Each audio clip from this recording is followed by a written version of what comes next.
시청자 여러분 안녕하십니까? 뉴스토마토 법설외전입니다. 16개월 된 입양아 정인이를 학대해 사망케 한 혐의로 기소된 입양모 장모 씨에 대해 검찰이 사형을 구형했습니다. 또 장 씨 학대를 사실상 방치한 혐의로 기소된 남편 안모 씨에 대해서도 징역 7년 6개월의 중형을 선고해달라고 재판부에 요청했습니다.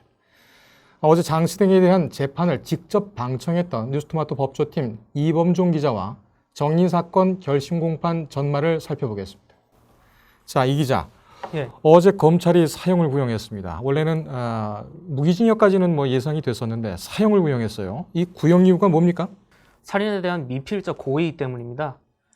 좀 더 구체적으로 말씀드리면 육아 스트레스를 이유로 8달 동안 정인 양을 정신적, 육체적으로 학대를 했고 몸이 망가질 대로 망가진 아이가 저항할 수 없는 상태에서 배를 밟아서 사망케 했다는 겁니다. 예. 검찰은 이들 부부가 정인 양 입양을 선택할 수 있었지만 정인 양은 반대로 부모를 선택하지 못했다면서 영문도 모른 채 귀찮은 존재가 되어 학대받다가 짧은 생을 마감했다고 구형 이유를 밝혔습니다. 예. 그리고 검사가 이런 말을 할 때도 방청석에서 탄식이 이어졌는데요. 엄마는 아이에게 세상의 전부이고 절대적인 지지를 해주는 존재임에도 밥 먹지 않는다고 자신을 때리는 성난 얼굴이 정인 양 인생의 마지막 엄마 얼굴이다. 예. 그런 점이 또 다른 비극이다. 이렇게 얘기를 했습니다. 그렇군요. 그렇다면 논란이 됐던 살인의 미필적 고의가 인정된다고 검찰은 판단을 했고요. 그렇습니다. 정인이 입양모 장 씨는 한사코 부인을 했었죠. 예. 이 미필적 고의를 인정된다고 본 검찰의 근거는 뭡니까? 과학적인 증거, 그러니까 직접 아이를 밟아서 사망케 했다는 그런 직접적인 증인이나 증거는 없지만 법의학자 증언 그리고 감정서 등을 근거로 해서 정 씨가 사망 당일 그 정인 양 복부를 2차례 이상 발로 가격해서 예. 췌장이 끊어지고 장관막이 파열됐다 이렇게 보고 있습니다. 장 씨도 물론 어제 결심 공판이었으니까 직접 출석을 했겠죠. 예. 장 씨는 좀 어떤 모습이었습니까? 일단 그 호송차를 타고 들어갔기 때문에 들어가는 모습은 못 봤고, 그리고 워낙에 재판의 열기가 뜨겁습니다. 그래서 본법정 외에 중계법정도 2곳을 운영을 했는데요. 예. 저는 중계법정에서 재판을 지켜봤습니다. 예. 그래서 장 씨의 모습을 직접적으로 보진 않았으나 들리는 소리가 항상 이제 재판이 진행되는 와중에 계속 흐느끼는 소리가 들리더라고요. 중계법정이었으면은 다른 공간에 방청석을 마련해 놓고 거기다 스크린을 걸어놨다는 얘기입니까? 예, 스크린을 걸어놓고 그 본법정에서 중계되는 상황을, 본법정에서 재판이 진행되는 상황을 실시간으로 계속 보여줍니다. 그 재판부만 보여줬나요? 아니면 이렇게 팬 하면서 다 그 법정 내부를 다 보여줬나요? 카메라 한 대만 설치했기 때문에 재판부 모습만 정면으로 비쳤습니다. 그러나 장 씨가 피고인 신문을 하는 과정에서 장 씨의 목소리가 떨리는 소리까지 구체적으로 잘 들렸거든요. 그랬군요. 예, 그래서 대답을 할 때마다 떨리는 목소리로 울먹이면서 죄송합니다. 제가 잘못했습니다. 이런 말을 계속 반복했습니다. 그렇다면 재판이 실제로 이루어지고 있는 그 법정의 분위기가 그대로 잘 전달이 됐다는 얘기인데 그대로 전달됐다고 보시면 됩니다. 재판 분위기는 어땠습니까? 굉장히 무겁고 침울하고 침통했습니다. 이날 피고인 신문 전에 그 이정빈 가천대 법의학과 석좌 교수가 나오셔가지고 증언을 하셨는데요. 예. 이분이 정인 양 신체 곳곳에 남은 그 골절 부위 이걸 대형 스크린으로 띄워놓은 상태에서 짚으면서 말씀을 하셨어요. 여기 계속 이어지니까 방청석 곳곳에서 흐느끼는 소리가 계속 나왔고요. 그 방청석 곳곳이라면은 장 씨 외에 또 다른 방청객들이 또 흐느꼈다는 얘기죠? 그렇습니다. 그리고 학대 흔적과 관련해서 엄청 압박했다 이런 얘기를 했는데 예. 그 순간에 저와 같은 법정에서 방청을 하던 방청객이 울음을 크게 터뜨려서 예. 경위 안내로 잠시 나가서 진정하고 오기도 했습니다. 그렇군요. 자, 이 기자. 예. 그 입양모 장 씨도 어제 최후 진술을 했죠? 예. 뭐라고 합니까? 우선 처벌을 달게 받겠다라는 취지로 쭉 얘기를 하긴 했는데 전제가 미필적 고의는 인정 안 한다는 겁니다.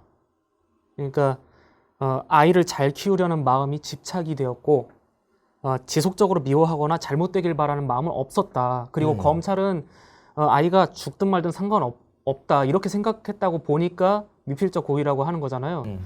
근데 본인이 아이가 죽기를 바라거나 또 죽든 말든 상관없다는 생각은 하지 않았다. 네. 이렇게 정확하게 얘기를 했습니다. 그러니까 살인의 고의는 없었다. 예, 살인의 고의는 없었다는 점을 분명히 짚으면서 울면서 최후 진술을 했습니다. 그 스크린을 통해서 재판부의 모습은 보였다고 했죠. 예, 재판부에 있는 판사들 표정은 어땠습니까? 일단 현재 코로나19 상황이라서 재판부 전원이 마스크를 써서 재판부도 마스크 예, 썼어요? 예, 표정이 직접적으로 보이진 않았지만 그 특유의 분위기는 읽을 수 있지 않겠습니까? 예. 그러니까 재판부의 목소리는 굉장히 차분했고 그 전체적인 법정의 분위기, 이 침울한 분위기에 한몫을 했습니다. 이 질문에는 어떤 대답이 나올지는 모르겠으나 질문 좀 해보겠습니다. 예, 재판부가 어떤 심중을 갖고 있다 이런 것이 좀 느껴졌습니까? 아예 안 느껴지진 않았습니다. 왜냐하면 검사가 아이를 키우는 엄마거든요. 검사가 여자였습니까? 예, 여성 공판검사가. 검사입니다. 그렇군요. 예, 그러니까 중개법정에서 이 재판을 방청하면서 검사가 내내 질문하는 사이사이에 예. 나도 아이를 키우는 엄마다라는 점을 몇 번 얘기를 했거든요. 그래서 보통 엄마라면 이라는 전제를 깔고 질문을 많이 했습니다. 예. 그래서 일반인의 상식, 엄마의 본성 이런 것들이 토대로 돼서 질문이 오갔습니다. 그러면 살인의 고의, 미필적 고의를 주장하는 검찰의 주장이 더 설득력이 있을 것이다 이렇게도 볼 수가 있겠군요. 그렇게 볼 수 있겠습니다. 일단 저와 함께 방청을 했던 일반 시민들 대부분이 여성이었습니다. 그래요? 예, 예. 음. 복도에서 여성분들 방청객들이 나누는 대화를 보면 예. 엄마의 입장에서 나누는 대화가 대부분이었거든요. 도대체 아이를 저렇게까지 했는데 몰랐다고 하는 것이 말이 되느냐? 양부는 왜 그 출국 금지를 하지 않느냐? 어째서 구속하지 않느냐? 현행법상 큰아이가 있기 때문에 어렵다. 이런 대화들이 오가는 것을 들었습니다. 지금 이범종 기자 얘기대로 법정을 방청한 방청객들이 대부분 여성이고 그중에 엄마들이 많았었다 이렇게 얘기를 했는데 그러면은 법정이나 그 밖이나 안팎으로 공감대가 상당히 형성이 되어 있었을 것 같아요. 예. 분위기가 상당히 좀 공분에 가까운 그런 분위기였을 것 같은데 어떻게 봤습니까? 방금 말씀하신 그대로가 맞습니다. 공분이었습니다. 일단 법원 바깥에서는 당연히 엄벌을 촉구하는 그런 1인 시위도 많이 했었고요. 예. 그리고 법원 안에서는 슬퍼서 우는 여성들, 그리고 잠깐 휴정을 몇 번 했었는데 휴정할 때마다 법정에 들어갈 수 있었던 분과 법정에 들어가지 못하고 복도에서 기다리신 분들 대화를 들었습니다. 재판이 어제 몇 시에 시작했죠? 어제 오후 2시에 시작했습니다. 몇 시에 끝났습니까? 9시 거의 다 돼서 끝났습니다. 그럼 7시간 가까이 했다는 얘기네요. 그렇습니다. 그때도 계속 방청객이라든지 바깥에서 시위하고 있는 엄마들은 계속 그 자리를 유지를 했습니까? 많았습니다. 그러니까 서울 남부지법 그 정문 쪽에 호송 차량이 나가게 돼 있는데 그 양쪽으로 그 경력이 사람들의 안전을 위해서 대기를 하고 있었습니다. 그러니까 줄을 지어서 팔짱을 끼고 사람들이 오가다가 사고 당하지 못하게 막을 정도로 사람이 많았다는 거죠. 예. 예, 그래서 호송 차량이 나가는 동안에 양쪽에 선 수많은 시민들이 정의나 사랑해를 외치고 고함도 지르고 그리고 그 차량이 나간 뒤에는 그 취재온 기자들 앞에서 정의나 사랑해를 다시 한번 외치고 예. 또 환호성을 질렀습니다. 그 환호성의 의미는 검찰이 사형 구형을 했다. 이 점에 초점이 맞춰진 것 같아 보였습니다. 검찰이 사형을 구형했다라는 보도가 나오자 거기 있는 사람들이 일제히 환호를 했다. 예, 그렇게 읽혔습니다. 그렇군요. 알겠습니다. 이 적절한 양형이 선고되어야 된다는 그런 시민들 반응이 아닌가 이렇게 싶습니다. 어제 이 검찰과 이 장 씨의 신문 이 중에 이런 얘기가 나왔습니다. 어묵 공동구매에 대한 댓글을 달았다? 예, 당시 상황이 어떤 상황이었습니까? 그때가 그 정인양 사망 당일입니다. 당일에 이대목동 병원에 데려가서 CPR을 한 상황이었는데 이후에 그 의사가 정인양 사망 가능성이 있다고 얘기를 했습니다. 근데 정인이가 죽을지도 모른다. CPR을 해도.